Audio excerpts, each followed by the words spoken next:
Alright, hello. This is a quote-unquote setup video for the new Periscope Proxy here in Stealthy Approach that's been, giving me and Neon some trouble here at the top level of the game. I don't know if this makes us consistent enough for, everyone to be going for it, but, it's certainly gonna help me and Neon. And if you're a top runner and you're looking to maybe get some extra time save, this trick saves about 17 to 22 seconds. And that's on a first try.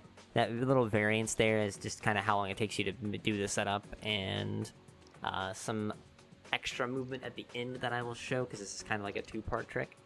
So the first thing you're gonna do is you're gonna notice and recognize that there are two little black textures here. There's this little black texture and this black texture. Like, there are two little lines that come into this big white splotch. What we're gonna do is we're gonna line up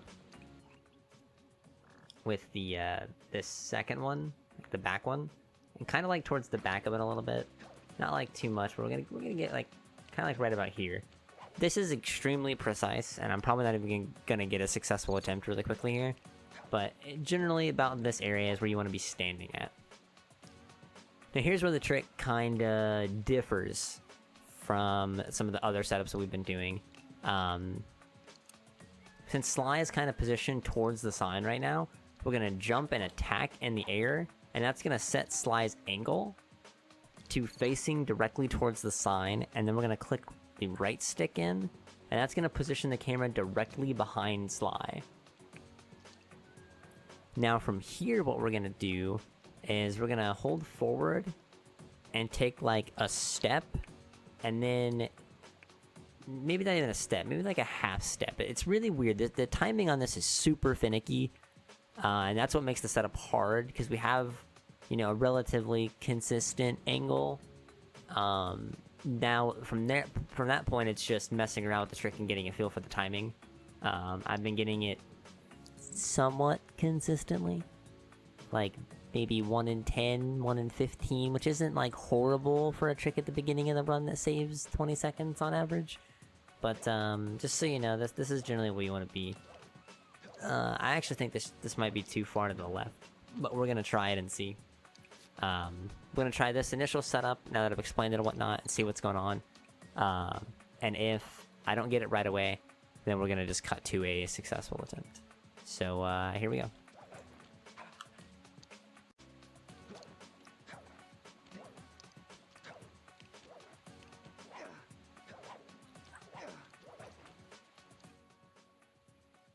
Alright, so now that we have gotten a launch, as soon as you get the launch, like as soon as you see Sly start to fall into that spot where he's going to be at, and this, again, you'll just get the timing down, you're going to immediately flick to down right on your analog stick. So you're using D-pad through this whole time, but as soon as you get this launch, you're going to go down right and start turning the camera behind Sly.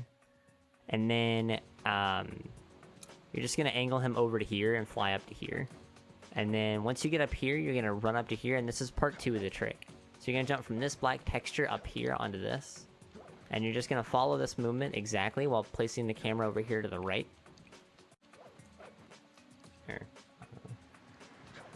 Alright, so I know that cut was kind of weird, but what you're going to want to do is jump up here, and jump up to the left side of this to get on top of these wheels, and then you'll kind of get the feel. I messed up there, but you'll kind of get the feel for how to jump on top of these things. That part's super easy, and you can actually practice jumping on top of those without having to do the rest of it.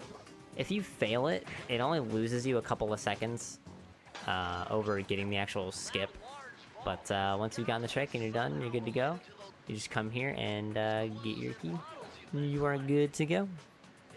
Hope this video has helped out. And yeah, peace out, guys.